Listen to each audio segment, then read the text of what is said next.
दोस्तों, वंदे मातरम। इस महिला को तो आप पहचानते हैं ना, सीमा हैदर उर्फ पाकिस्तान से भागी हुई महिला। अब इस महिला को भारत में अब तक 2 साल से ऊपर हो चुके हैं। ये पिछले 2 साल से ऊपर से भारत के लोगों के द्वारा ट्रोल की जा रही है।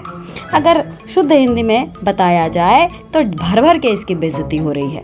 लेकिन ये महिला पाकिस्तान से जुड़ी हुई है और बेइज्जत होने की इसकी आदत सी बन गई है।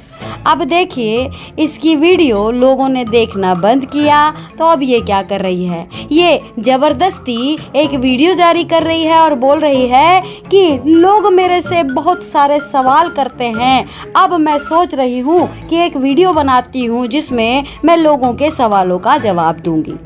अब इसको यहाँ आए हुए 2 साल से ऊपर हो गए हैं। ये बात हम बराबर कह रहे हैं। 2 साल से ऊपर हो गए समय में लोगों ने बार बार इससे पूछा कि कब जाएगी अपने देश पाकिस्तान, कितनी बेइज्जती सहेगी, अपने पति को धोखा क्यों दिया, अपने बच्चों को धोखा क्यों दिया। ये तमाम तरह के सवाल इससे पूछे गए जिसका जवाब नहीं देगी। लेकिन अपनी बात ये क्या कह रही है, आइए सबसे पहले वो सुनते हैं, क्योंकि आज तमाम तरह के सवाल हम भी इससे पूछने वाले हैं। देखते हैं क्या जवाब मिलता है। कमेंट के साथ रिप्लाई करूँगी। तो गुल मीना मुझे हमेशा से कमेंट करते हैं कि भाभी जी आप अपना नया घर बनाओ, अपना नया घर कब बनाओगे। गुल मीना की भाभी जी, जब ये देश ही तुम्हारा नहीं तो तुम घर कहाँ से बनाओगी। पूरी की पूरी दुनिया तुम्हें रोज कहती है कि तुम एक भागी हुई महिला हो, तुम्हारा देश पाकिस्तान है। तो जब तुम्हारा देश पाकिस्तान है और यहाँ की नागरिक तुम हो नहीं, तो जबरदस्ती कौन से घर बनाने की बात कर रही हो तुम। अरे कुछ नहीं दोस्तों, लोगों ने इसको नकार दिया है, एक्सपायरी डेट हो चुकी है। लोग इसको देखते नहीं है तो वीडियो चलाने के लिए लोगों को किस तरीके से दोबारा जोड़ा जाए, तो ये नया शगुफा इसने छेड़ा है। सुनिए क्या जवाब। तो गुल मीना को ये बताऊं, बहुत जल्द बनाएंगे, बट फिलहाल हमारा यही घर है, क्योंकि आप सबके सपोर्ट, आप सबके प्यार, क्योंकि हमारा यूट्यूब ही हमारे अर्निंग का एक जरिया है।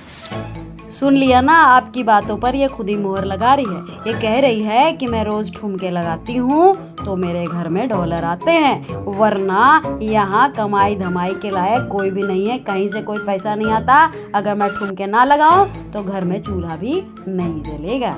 उसके अलावा कोई भी मतलब किसी को सरकारी नौकरी नहीं है घर में, या किसी का अपना वो होता है ना काम, बिजनेस, वो नहीं है। पापा पौधे बेचते हैं, मीना जी दुकान पे काम करते थे, अब हमें और मीना जी मिलकर यूट्यूब चलाते हैं। ओहो, सुना आपने, सीधे छलांग मारकर कहाँ पहुँच गई, सरकारी नौकरी। जैसे इसके घर में लोग कितने पढ़े लिखे हैं कि इनको सरकारी नौकरी मिलेगी। दोस्तों, इस महिला की अकड़ याद है ना, महंगे महंगे कपड़े खरीदना, रोज ऑनलाइन शॉपिंग होती थी, रोज मीना जी बाजार जाते थे, रोज महंगे महंगे चीजें आती थी और साथ ही महंगे महंगे प्रोग्राम्स ऑर्गेनाइज होते थे जिसमें डीजे लगते थे। अब वो सब इसलिए हो पा रहा था क्योंकि इस महिला को लगातार काले धन की प्राप्ति हो रही थी, जो इधर उधर गलत सलत तरीके से मिला करता था। अब जब से पाकिस्तान और भारत के रिश्ते खराब हुए, तब से वो जो गलत तरीके से इसके पास काला धन आ रहा था उस पर लग गई नकेल। अब ये क्या कह रही है, पापा पौधे बेचते हैं, चलो अच्छा है, अपने औकात पे आ गई। दूसरा, मीना जी कुछ नहीं कर सकते हैं। हमें पता है कि मीना जी तुम जैसी घुसपैठियों को अपने घर में शरण दे सकता है और कुछ नहीं कर सकता है। एक देश विरोधी व्यक्ति से और क्या उम्मीद की जा सकती है दोस्तों। क्योंकि मीना जी भी बाहर नहीं जा सकते, क्योंकि आप सबको पता है कि उनकी भी धमकियां अलग अलग से मिलती हैं। तो मीना जी ही हमारा सब कुछ है, हमारी ज़िंदगी, हमारी दुनिया। सचिन मीना है तो उसके बगैर हम नहीं हैं। तो मैं डर के मारे अपने पति जी को बाहर बिल्कुल भी नहीं जाने देती। चलो, आज इसके ही मुँह से आपने सुन लिया कि इस महिला को कोई भी पसंद नहीं करता और इस महिला को जो सचिन मीना रखा है उसे लोग लगातार ट्रोल कर रहे हैं, धमका रहे हैं कि एक पाकिस्तानी को अपने घर में क्यों रखे हो। अभी तक तो यही कह रही थी ना कि हिंदुस्तान वाले हमें बड़ा प्यार करते हैं। जब इतना प्यार करते हैं तो फिर धमकियों से क्यों डरना। अरे उन धमकियों को प्यार समझो सीमा हैदर। पहली बात तो बगैर हमारा यूट्यूब है, जो भाई दुकान में 7-8 हज़ार कमाएगा मीना जी, क्योंकि यहाँ दुकान पे ज़्यादा से ज़्यादा 15 हज़ार से बढ़ के कोई भी किसी को नहीं देता। और तो यहाँ पर ये पाकिस्तानी महिला क्या कहना चाहती है कि भारत में 15,000 से ऊपर नौकरी नहीं मिलती। अजीर लिख लोढ़ा और पढ़ पत्थर, ये कहावत सुनी है ना।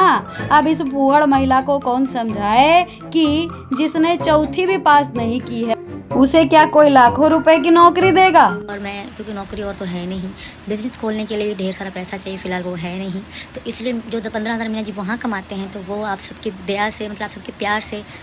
याद रखना सीमा हैदर इस बात को, हम लोगों की दया से, मतलब जब शुरू में आई थी तब भी तुम भीख मांग रही थी और आज भी भीख पर ही जिंदा हो, इसलिए अपना लेवल हमेशा ऐसे ही याद रखना तब तक जब तक कि तुम पाकिस्तान नहीं फेंकी जाती हो। हम लोग यहाँ वार्निंग कर लेते हैं यूट्यूब पे, ठीक है, तो इसलिए मियाँ जी कहती है वहाँ इतने दिन भागना दौड़ना ये वो करना, तो हम अपना यूट्यूब चला रहे हैं, वैसे 2 चलाते हैं तो वैसे 4 चलाते हैं।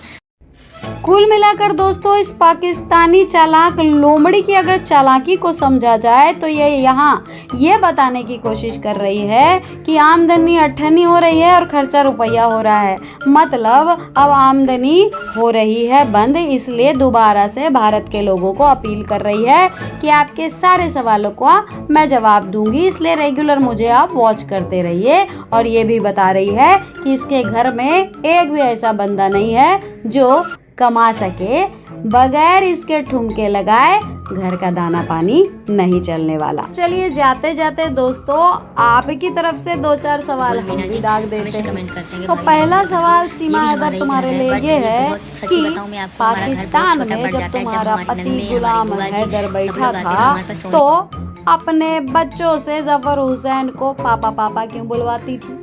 दूसरा सबसे जरूरी सवाल, और वो भी तुम्हारे बच्चों की तरफ से, क्योंकि बच्चे नहीं पूछ पा रहे हैं ना कि उनका असली बाप आखिर कौन है। आज तक तमाम दूसरे मर्दों को तुमने अपने बच्चों से पापा कहलवाया है, अब बच्चे कंफ्यूज हो गए हैं, कंफ्यूज आ गए हैं कि आखिर हमारा असली बाप कौन है। तो इन 2 बड़े सवालों का तुम जवाब दे दो, आगे के सवाल हम आगे पूछ लेंगे। तो फिलहाल दोस्तों क्या कहेंगे आप, क्या इस वीडियो में आपको मज़ा आया तो लाइक कर दीजिए, अगर सब्सक्राइब नहीं किया है चैनल तो कर दीजिए, और आपके मन में कुछ सवाल उठ रहे हों इस पाकिस्तानी भागी हुई महिला को लेकर तो सवाल रखिए ना कमेंट बॉक्स में। चलिए आप सभी का बहुत बहुत धन्यवाद। जय हिंद, जय भारत, वंदे मातरम, सत्यमेव जयते।